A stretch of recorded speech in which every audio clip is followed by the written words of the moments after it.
just been living life for the bankroll. How the saying go? Got it flooded to my ankles. Need a raincoat. Hi everybody, welcome back to the Get Cracking podcast after the break, and this is the first episode after the break, so it is a big one. Now you listen it in February, so welcome back. Hopefully you had a good rest with your New Year, Christmas, and now we are back on track. There is a big things to get done this year, and we are in a mission to accelerate each one of us to happiness. And today, there is another guest, Rasmus. Hello. Hello, hey, nice to see you, man. Nice to see you, yes. Yeah. Before we dive in, first thing first, everybody who comes in, they need to introduce themselves in 60 seconds. So floor is yours. All right, so hello, my name is Rasmus. I'm born in Sweden, but I moved to Finland over, I think, roughly 20 years ago. I've been here for a while. And what I do is I help companies make really good, authentic content, and I make it in a special way. So I only need 3 hours of you to give you 60 pieces of content. That's my specialty, to do like really good shorts, authentic content. Otherwise, I live in Turku, here in Finland, and I have 3 kids. I play rugby in my free time, and yeah, that's about me. This was quick and crispy, interesting. Yeah. So today we really need to speak more about authentic content. Mm-hmm. I heard a bit about that already, but I'm craving to get to know more.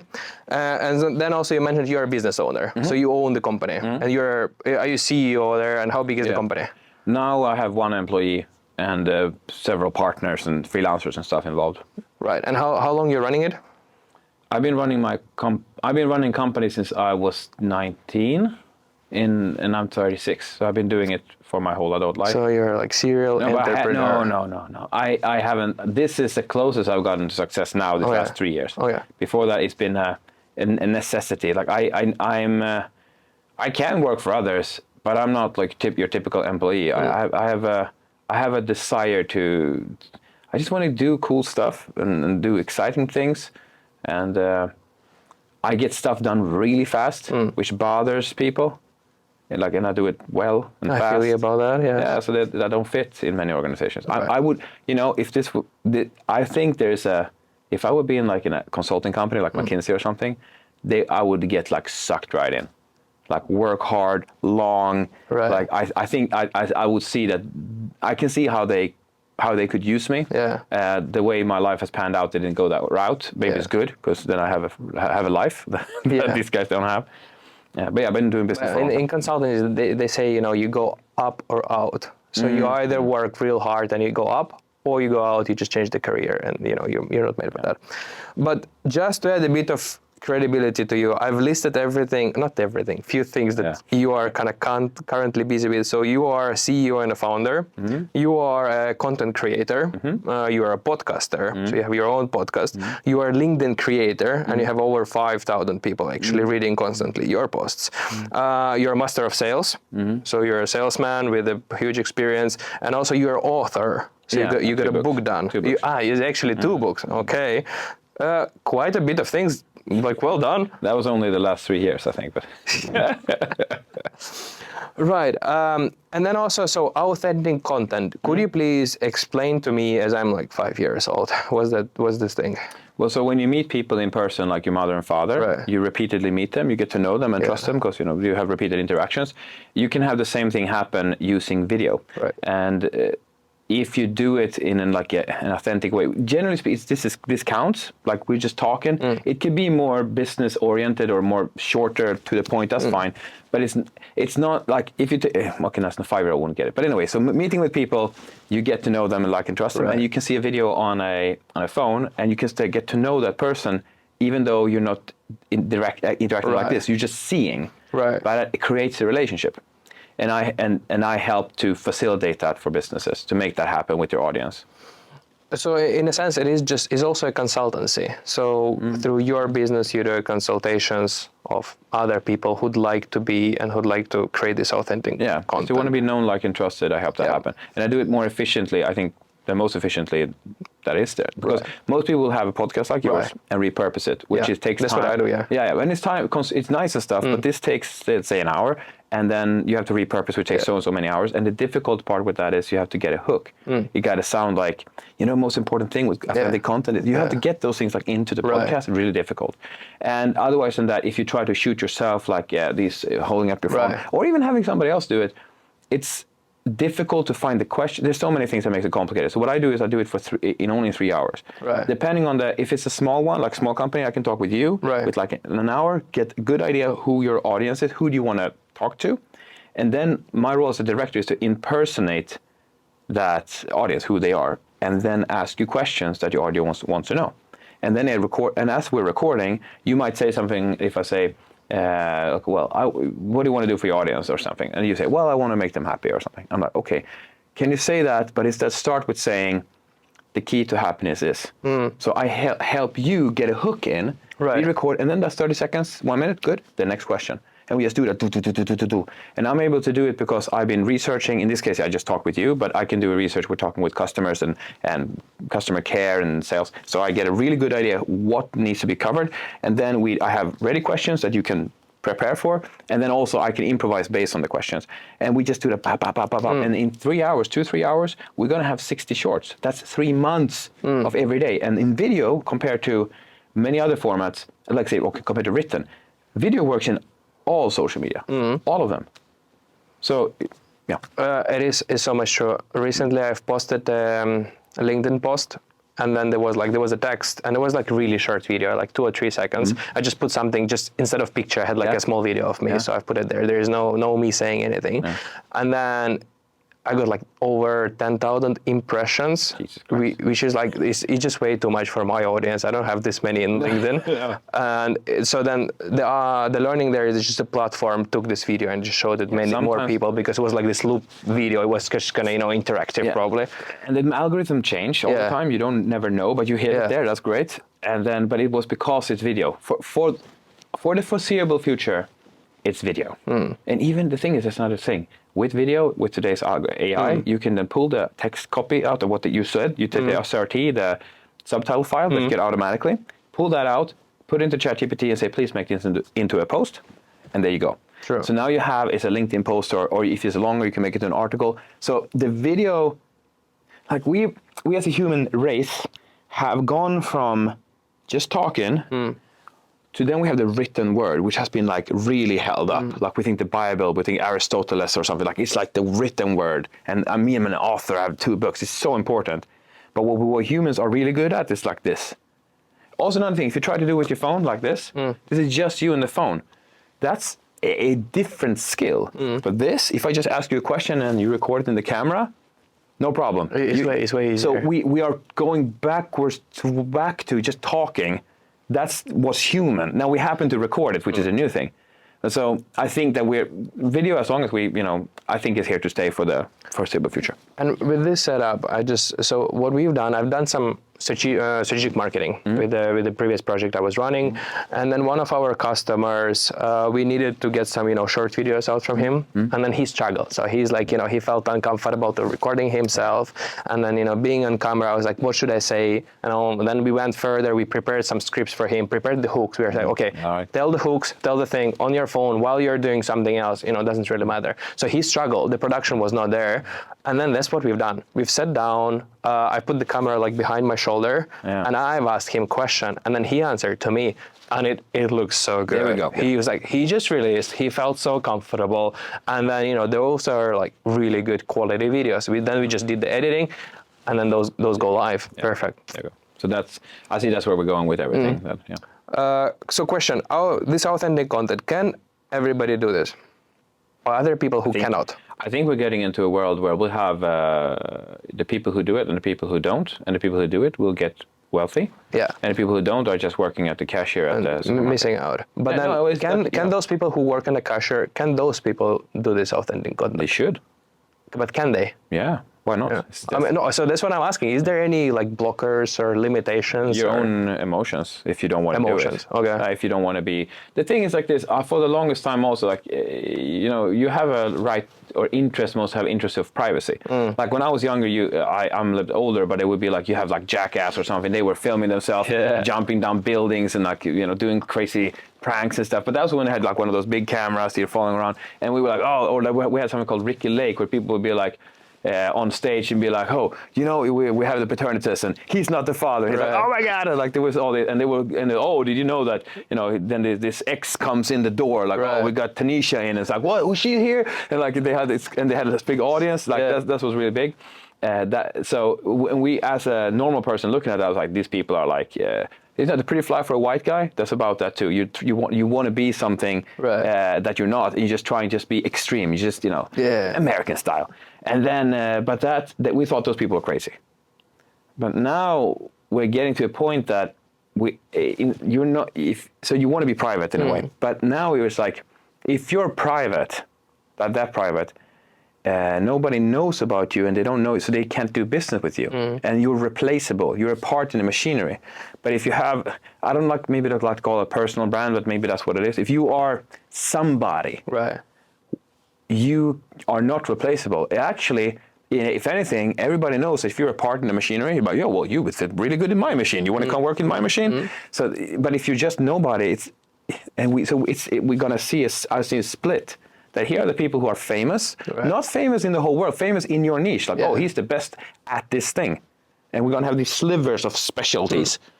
Or you're just nobody. And it's going to separate people. So I think it's up to, if you want to be anything else, if you just want to be a cashier, that's fine. Yeah. But with this, you can have a path to something else. Okay, but let's... so we are also trying to be practical on this podcast, and I'm super kind of action oriented and practical, like yourself. But then, if you would give a tip how to overcome this emotion that stops somebody from doing authentic content, they know it is beneficial, and they know they're missing out, and they're on the way to be a cashier in somewhere, unfortunately, and they don't want it. But then, how do they overcome the emotion? Start by, it's a mechanical, we always, I wrote this in recent posts also, we think that the mind and body is disconnected, but they're not, they're just connected. So if you think that you want to do content, it's complicated. If I say like this, put up the camera, put it on record, say something to the camera, and then you put publish on the platform. That's what you should do. But what am I about to talk about? I don't really care. Just they have to do. It's the mechanical parts. So if you can follow through a step of mechanical steps, you will get there. But if you make it more complicated than the mechanics, you get lost. Yeah. You can look at my content. What if? Oh, look at my content. Like some of my reels are like awful. No, but you clicked record, said something, released it, and then they're on to the next one. Yeah. Like anything you do, it's a mechanical thing. We make it like an art form, so mystical. It's like, no, it's. But how do you make it? So, like, you know, if somebody is listening to this now, and then they are like, yes, Rasmus, we understand that this is mechanical. We just need to put ourselves out there. But, you know, how do they overcome the stress? Like, is there any, like, you know, tactic? Well, for me, I think it's a mindset. At least for me, a mindset shift is like, you have to make a decision. Yeah.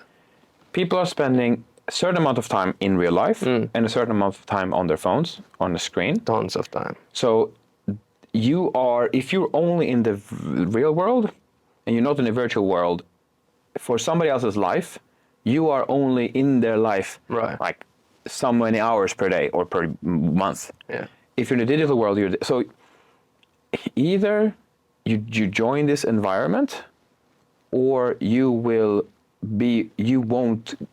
like, it's not a question, do you want to do it, not do it? If you don't do it, like this, Gary Vee was talking about this 7 years ago, and I was like, Gary, you're too extreme. Now I'm like, yeah, Gary was a prophet. Gary Vee was saying this is happening.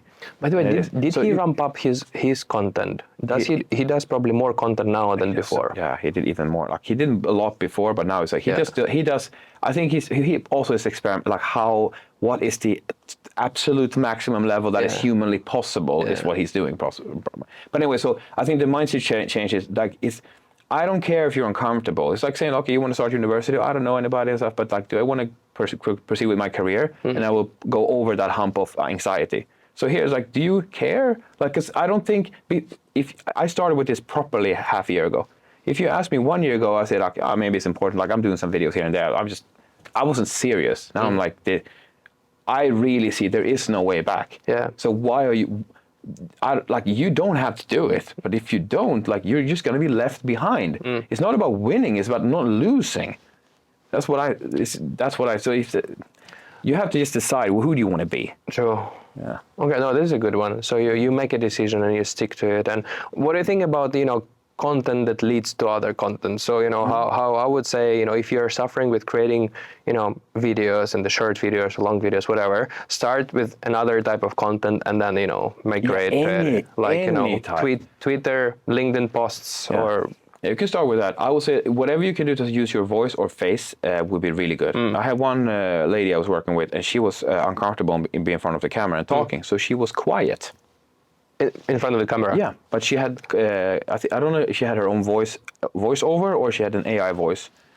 But so she was on the camera, but not like acting. She was just there. Here's the thing. So this is how you can do the reels. You could do this. Yeah. There's called B-rolls, I think. Yeah, exactly. So she's working. There is a B-roll of us, discussing, but there is no discussion. Yeah. There is the filming of the computer. And there's some trees, and there's sunsets. Yeah. It could be anything. And then the AI tells what you wrote the AI to tell, and then bam, you have a short video. But the thing is, it's not as authentic as would be ideal. But you are there. It's your face. It's your thoughts getting expressed. And now you can connect your face with your thoughts. And it's the first baby step. Yeah, and then you're going. And you have to decide, do you want to be online? If you say, I don't want to be known at all. I want to be known by only my friends, only the people I know. I don't want to network. I'm an IRL person. Right. Then make that choice. But if you're stuck in this in between, you got it. Who do you want to be? Right now, you do nothing. Yeah. You're doing something here, so don't worry about it. But it's for you. And it's just there's no choice. You're gonna be left behind. Yeah, that's why I care. Can you, Rasmus, do some numbers dropping about your customers, like achievements? What's been happening? The most interesting one is the Uponor case that I've been studying. Now that's not a customer, but I've analyzed their case, and they were able to close something like 100, 200,000, 300,000 deal after 2 weeks of releasing their authentic. 2 weeks. Yeah. Only. Yeah, because they featured the engineer. Okay. And they featured, I think, 2 or 3 or 4 engineers. But they speak from engineer to engineer. So they make that into shorts, make that into LinkedIn posts, and then because there are two reasons. On LinkedIn, if you're friends with other engineers, they're going to see your posts. So they see like that. And on TikTok and YouTube Shorts and Instagram and all those places, the algorithm, the thing is, the algorithm knows you're an engineer. I can tell a story about that after, but they know you're an engineer. So when you make a video that's for engineers, it's going to pop up at an engineer. So, and he's going, oh my God, this is great. It's how stormwater is moved when it rains a lot. And then they just call. They had the phone numbers on the website. Hey, I want to do business. So that's how you can do, if you do authentic content right, if you speak to the audience and you talk about the things that they want to talk with you about, it works. Yeah, in marketing, we had all this, targeting and studying the clusters and segmentation of potential customers. And nowadays with authentic content, like you said, you don't need to do it because the algorithm does it for you and does it way better. And it's organic. It's free. Yeah, it's free. It's insane. Okay, making this might cost something, but the distribution and targeting is done. It's a complete switch of how marketing was done for how long, So, but and a story about that makes you, how good is the targeting? There's a story about Costco, which is an American retail chain. This was in the year 2000. It was before social media. And they have these loyalty cards you're using, like we have here in Finland as well. And then one day, the father of the family got they have these personalized ads. So paper ads you got into your mailbox with what you can buy. And depending on how you coupons there. Yeah. So depending on how you use your Costco card, they got these different coupons. The coupon was personalized a little bit.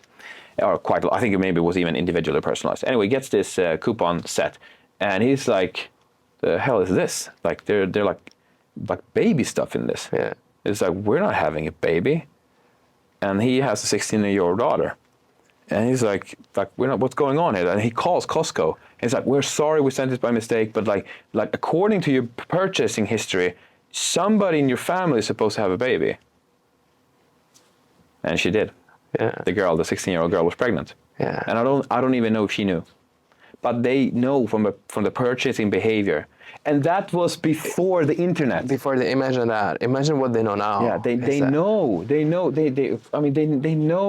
everything. Yeah. Basically, it's not like they're targeting perfectly, but compared to what they knew, which is purchasing history, think what they know now. So yeah, that's why also this like what's called organic content Yeah. is just it's the way to go. People, It's so interesting. It depends. Like, you know, the way you can look at it, you're like, oh no, they know everything about me, and I'm like annoyed. It was like, where's my rights? And or you can say, okay, they know, and how do I use it for, you know, my business? Yeah, exactly. How do I get a benefit from that? And this is exactly how. So you are the engineer, and you spread your engineer story, and then other engineers buy from you. Yeah. Amazing. There's this guy, I always forget his name, but he is an EV enthusiast. I love the guy. I have to remember his name, but he has been doing content on LinkedIn primarily, where he takes that was a Volkswagen. He took a EV Volkswagen, and he said, okay, this is this range.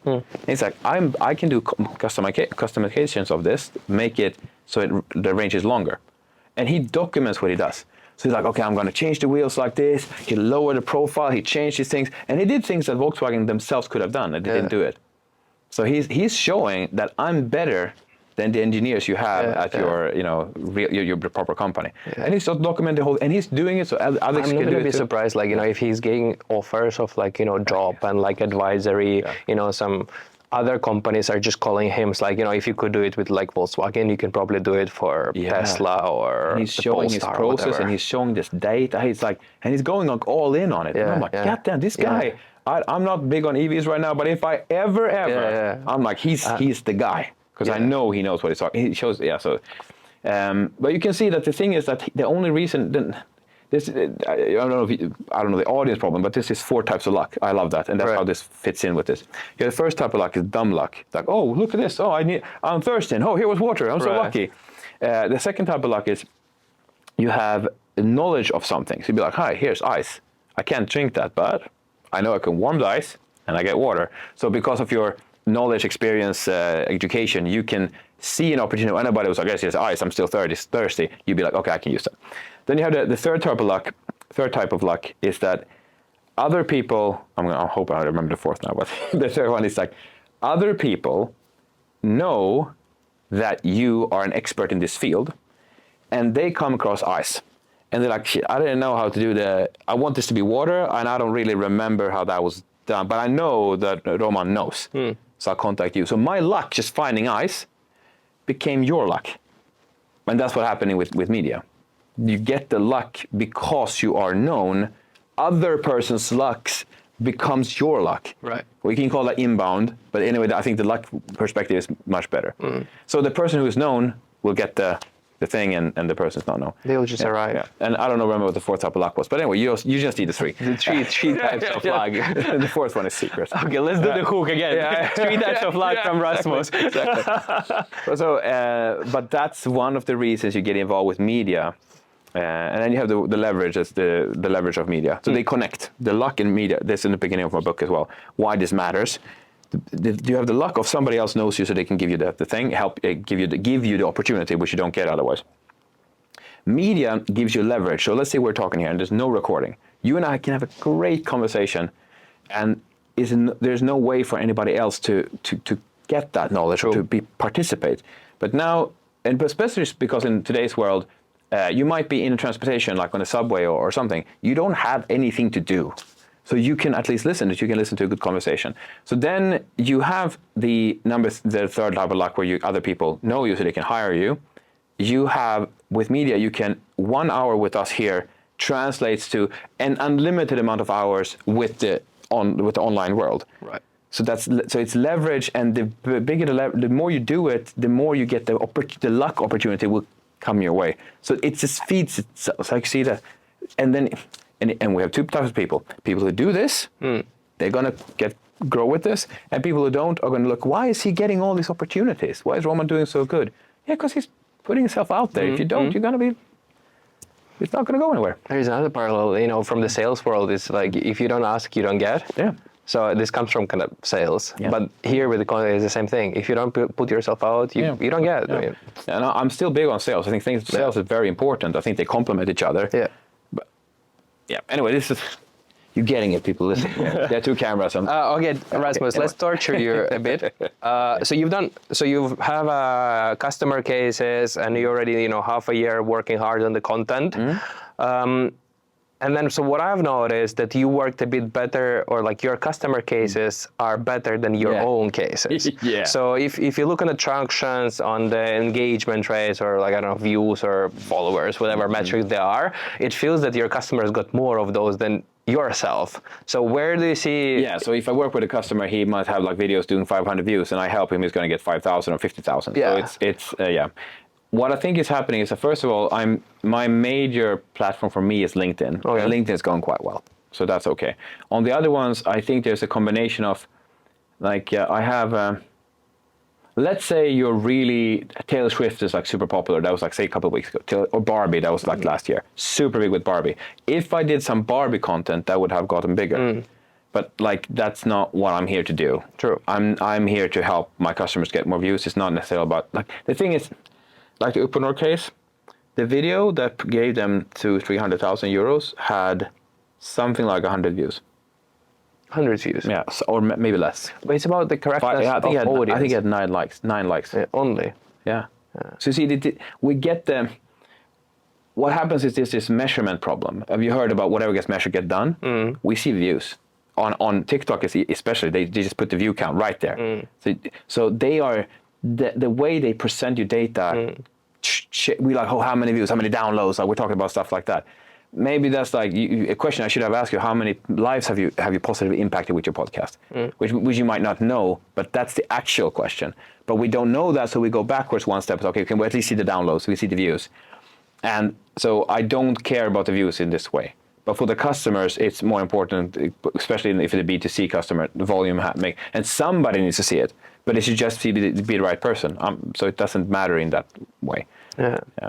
But I do have videos that go better. But then it's like about how I like these Casio watches. It would be how I like a standing desk, like stuff like that will go way bigger. The audience, let's say, audience problem or the targeting. So there is not that many, specific people that would like your content, or if your content it's basically CEOs or marketing managers. And how many CEOs and marketing managers we have versus how many people normal we have. people. So exactly. so if you do the Casio watch thing topic, it fits everybody. Like whoever, exactly. Whoever is there, they like the Casio watch, or there's so many people about that. Everybody understand that. Yeah. Okay, done. Like, let's go. But then if you do something more complicated for CEOs or for marketing manager, you narrow down your target audience. So then the other people who are developers, they watch it. They don't care. So there are things like this. So that's why LinkedIn is my primary environment that I hang out in. But for example, for my content, I've struggled, or I still struggle a bit with Instagram. The Instagram doesn't get the traction, let's say, I want it to get. But then one of the primary reasons is that the audience I have there is based off my kind of certain circles that I had. So they're not necessarily like my, businessy content or my podcast. Yeah. So they like me as a human being, but they're not necessarily watching what I'm producing. So I'm thinking exactly that we had to realize what the environment is for, and I'm thinking the same with Instagram. It's like behind the scenes. Like, we took a photo before this. So that's what I'm thinking. It's behind the scenes. It's more like a gossip content. I was here. I did this. And that's kind of because that's a conversation started later. Like, oh, I saw you were at Roman's podcast. That's nice. It's not like it doesn't need to be much more than that. At least for now, that's how I'm treating Instagram. I'm still doing videos there, but Some of my friends recommended that I should go more like visual content towards Instagram, so something maybe fashion related, even though I'm not that interested in fashion. You look better than that. So. Something like a bit more fashion related, or like looks and kind of visual, and then gym related, or like more sporty thing. And then I would leave my businessy content to the Instagram of the podcast, and then LinkedIn, which is also kind of one of the primary. Well, you can do that, but you can have some businessy stuff, but you have less of it. Not so much. Maybe once a week or something, because there still might be, like, if you have a short from this, they might be interested in this. You don't know. Like, if you have let's say, I don't know how many followers they have 2,000. Some of them might be like, oh, shit, you're talking content today? I might want to check it out. but yeah, I've noticed that it's more like friends checking out what other friends are doing. Yeah. Like Facebook was before, maybe, and that's what Instagram is Nobody now. is in Facebook. Yeah. Okay, but Yeah. let's move on. So now you've been on a hot seat. Now I'm on a hot seat. Okay, So yeah. how, Rasmus? How do I get more authentic and better in authentic content? What are roast me a bit? Give me some tips and tell me what to make better. I think when you did your private ones, Yeah. I liked that. Right. I was wondering, like, I was listening to that, and I felt like there was a layer I would like you to get to. You wanted to ask a question, or what do you mean by the layer? I should have re-listened to short, because I listened to a couple of, a month ago or something. But I'm interested in what you got going on with you. All right. Because in a way, I feel like you want to say it, but you say it almost with the business voice. Right. That this, just the real you is a little bit, it's just waiting just under there. Because nobody asking question. Because when I'm alone there recording the thing, I have my notes and I just kind of put it all out, and then there is no Rasmus to say, okay, what exactly you mean? Yeah. You're right. Or maybe I don't know. If that would help, if you have somebody, you can even have somebody in the same room and you're just talking. They don't even have to ask it. You can just talk to them. Yeah. But that was something I noticed. I really liked. And also it depends on who your audience is. But we talk a lot of content here, and that's interesting. But if you think it's how to, this is talking right now. But if you were about happiness or something, we could, by the way, in this discussion now, direct into that. But so I was thinking to go. This happened to me with the podcast recently. I had this guy on, American guy. I like talking with him. He's he does these Spartan races, but like the Tax Viking we have here. This is so cool. He does. I've done that before. Several of them per year. Really? He is on 97 of them right now, and he has 3 more or something to actually. You see, I'm that's. I thought you did one. Okay. But he just does. He does them monthly or sometimes several. He does the same race several times. Sometimes it's insane. And I want to talk. So he's one of those guys, because when I did the tough Viking race, you're almost in the finish, and then there's somebody's overtaking you, and you're like, okay, that's his first lap. Yeah. So that's the guy, and he said some people do 100 of them per year. You can actually do 100 in a year. Per year. Yeah, I don't know how. It's insane. So I got very into 365 days in I have no idea how. So it's every third day you do the race. Yeah. Oh well, they do the same race twice also sometimes, so that counts. So. Anyway, I talked with this guy, very interesting, right? But then we talked about how he does his content, which is my podcast. Podcast is the authentic content method. So if I would interview you, we would talk about the setup, how you prep, all stuff like that. I got so much into that thing. I talked with him for a little bit more than an hour, and I think 1 hour and 20 minutes or something is about that. Okay. And 10 minutes about the content, or 15. And now I realize I'm probably not going to release it. Why not? I'm going to give it to him. He can release it. Okay. But I'm because it's not for my audience. It's not. His story is interesting, but that's not what this podcast is for. Right. No, true. So I thought about it. I don't have this problem, because this podcast is the reflection of my interests. Yeah. So it's for people who would be vibing with what I'm vibing with. I got you. I was thinking to do but you don't have to change anything. Yeah. But this is what I thought with my podcast as well. I was doing that for a while, and people were very disinterested. Really? Yeah. They were not interested in that style. I guess, Joe Rogan does it. He just talks whatever is interesting, right? So that there's an angle to that. I believe you. But I'm wondering if the angle is really, if it's more like a solution to a problem, it's much easier to recommend it.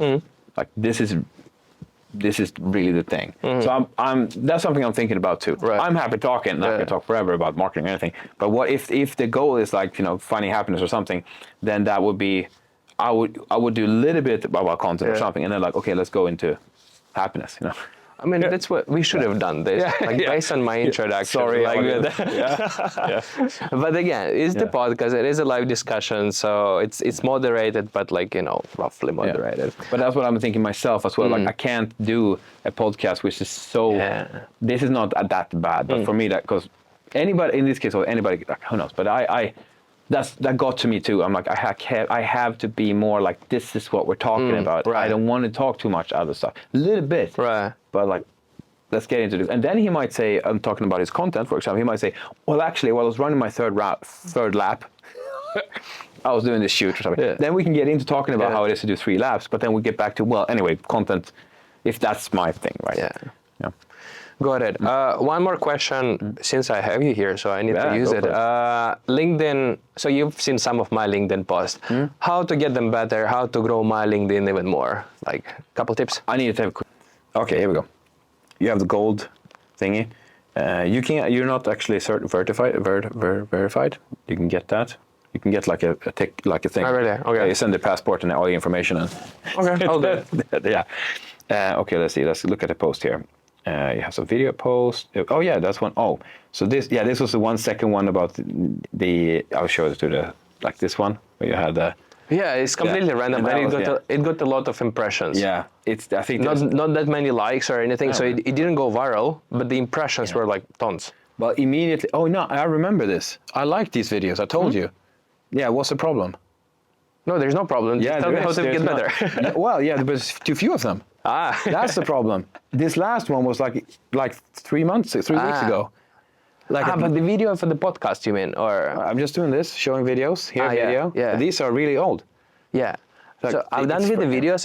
I was introducing the guests of the podcast. Yeah, that's what I've done, and I'm getting back. So you'll be introduced in the video. Thank you. That's amazing. Well, I mean, but I just like the thing when you were looking stylish in the elevator. Allow people connect. Think like this. Some people listen to the podcast. That's great. And let's say, for the sake of argument, that people on LinkedIn don't listen to the podcast. Like never. Just think it like that. Possible. So you got to think like, okay, how do I entertain or give good, interesting stuff to my audience on LinkedIn who are, for the sake of argument, not on they might, they're probably, but say they're not. So then you got to give something else. And that when you were in an elevator and it's filming yourself, that was quite enjoyable for people. It's easy to do. Super easy. So, I have tons of those in the phone. Do more of them. It could even be, it could even be like, whatever you have on today, and you'd be like, hey, what's up, guys? Like something, or just like that. You don't even have to say anything. Yeah. It's good. So more video, you moving around and preferably hearing your voice is really good. So that I would add more of that. That's good. And then, so you have it, just more. And then we look at normal posts. Okay, we have, do we feel slow? Here's like and there's just a picture of yourself really far away. I mean, that's all right. You did like a post here 4 days ago. A lot of writing, man. A picture of yourself with a dog. Yeah, I think I see a lot as well. Why travel? Dude, I would say like, there's no shame in doing exactly the same thing as video also. You do that thing with text and then just re-record it. Like you're doing all right. You're doing all right, but the video is just so powerful. Okay. Not all, like I do maybe, I wouldn't say I do too much, but you don't have to do as much as I do. But just you can just record yourself saying that. Not true. Yeah. I mean, this is a great life hack. Yeah.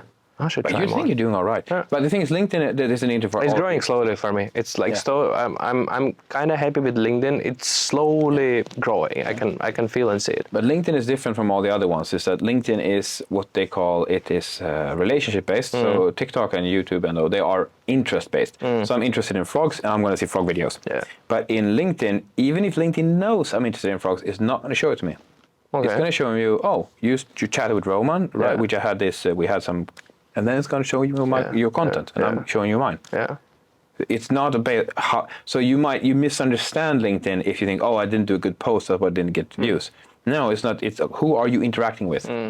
That's what's driving it. So if you're commenting on other people's stuff and you're messaging people, that's what I do frequently. Like sometimes I see some kind of good pieces from my network who are like searching for work or who are like also growing. So I just comment there, so then my peeps can see and kind of support. And that specific person, and like I don't know exactly the algorithm, but they will see your stuff. So succeeding on LinkedIn has a lot more to do with your interaction than you think. And other ones are like, how do I make a really good video or something? That's all you think about. But LinkedIn is like, how do I interact? Somebody used to compare it to a conference. You're at a conference, it's an event, and your post is like a small discussion with like 4 or 5 people. Yeah. That's a post when they're talking. Or your post is like a speech, and the comment section is them talking with the speaker after the speech was done. Q&A, yeah. And if you're not interacting, if you're not like, LinkedIn will not promote you just because the speech was good. So I think the LinkedIn, this look great. Don't worry about it. But communicate with people. Yeah. that helps. I also try some provocative like videos and pictures that are not really like my elevator video. It's not really fit to LinkedIn. Or I do some kind of controversial things with the hooks, like you will not be an entrepreneur. Oh yeah, and then those people explode a bit in the comment there. It's controversial, but I mean, like, it is what it is. It's opinion based.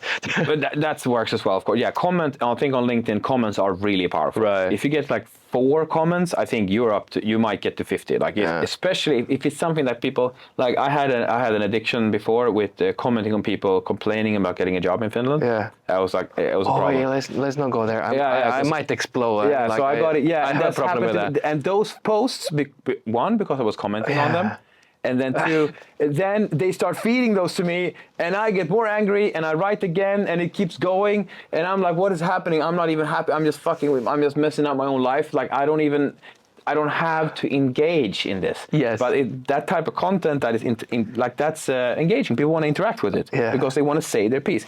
If you say the sun is shining and everything's good, people are like, all right, good. But if you say like, I actually like the sun is bad for you and you shouldn't be there and it's bad, I think the sun would disappear. It would be even better. I would never like to see the sun. I don't know, something. And people are like, what? What are you saying? And then now it keeps going. Yeah. Yeah, but I really feel about that. But okay, let's not discuss this topic. Yeah, it gets too heated. But that type of topic, if you can find a topic that is like that, right? But in your field that you want to hype up, that would be great. Like I'm doing it maybe also with a bit more of good emotions behind it. Yeah, it can be good or bad. Just that it's if you take a strong position.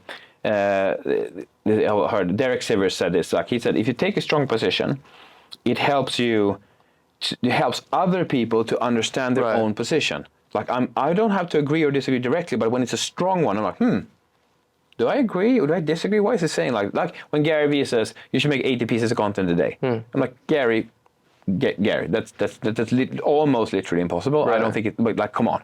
But that allows me to wait. What is the amount? Maybe 8 is too much, but should I do 40 or 4? It allows me to debate myself based on his premise. Yeah. So that's something we as more outspoken people who are in the world, we allow ourselves, we give that, it's the service we give to others. I'll have a strong opinion, and now it's your chance to react against me, and that's a gift I give. Yeah. So that the more of that you can do, the better. Same with me. And also, you already highlighted that we got terribly sucked into the discussion about content, and we literally spend all the time speaking about the content. Yeah, but true. I mean, this is something that you do. This is something that I do. So it's so you get happy from things. If you do a lot of content, you're going to be happy. That's not. Yeah. But before we close up, something I really like to hear from you is what is your why? So I think I really like teaching. Okay. I really like teaching. And I want people to be successful, and I like help them to get there. Right. And when it comes to content, I went over there because I noticed it's so important, and I want to help people do that. But before that, I was doing sales coaching. I really enjoyed doing that too. Especially like people, I love it when there's a problem, and I know the solution, and I can just help with a little help. I'll get you to. Yeah. So I've been coaching sports before as well. I've been a teacher in school and stuff. I love teaching. That's what gets me going. So that's, and now in this case, I've moved over to working with content because I love teaching that. Right. So I love teaching. That's why. Huge. Yeah. Great. So how do people connect with you? How do they know more about Rasmus? And where do they find you? LinkedIn is the best. Okay. Finding me on LinkedIn. Otherwise, you can listen to the Authentic Content podcast if you like podcasts, like people listening here.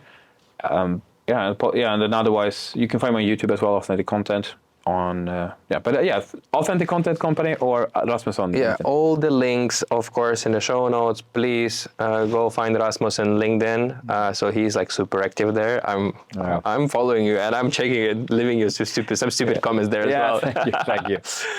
Cool. That's what I would love everybody here to do. If you just leave a comment that I heard this podcast or something, that would be amazing. That would be so cool. That would make both of us happy, I think. And then also this would give you actually exposure, maybe even more than to us. So it's okay. Before we close, I want to say that there's a weird thing what we're doing here. When you make content, especially podcasts, because there's no immediate chat or anything, you make this and you see a certain amount of downloads, and nobody says anything. It's like radio. I've done radio before. It's like I don't know, or I wrote columns for a newspaper. I'm like, did anybody read? I don't know what's happening here. So anybody commenting anything, you might think, oh, Roman is so busy, Rasmus is so busy. No, like that, for now at least, please, like the feedback, just saying, hey, I watched it, I heard it, that's really cool. So that's for the audience. You're really right. It is the pain. Is to read the feedback. It's super hard to understand like what was, how to make it great, what was good, what was bad. Yeah. Cool. Thank you, Rasmus, for being here. This was a pleasure. It was a great talk. We surely have to get you back here after like a year to see like your new stats, your new LinkedIn numbers. Yeah. So to keep you accountable for your authentic content. All the good luck with your mission. I think it's great what you're doing, and you're really helping people, and I think that's needed in nowadays, and you are right about your theories. And thank you so much, everybody who listened. It was a Get Cracking podcast, and we see you in 2 weeks. Bye. Bye-bye. How the saying go, got it flooded to my ankles, need a raincoat. Pair of boots and a dang bow, gotta stay flow. I might pull up in a stagecoach playing Beethoven. Whoa.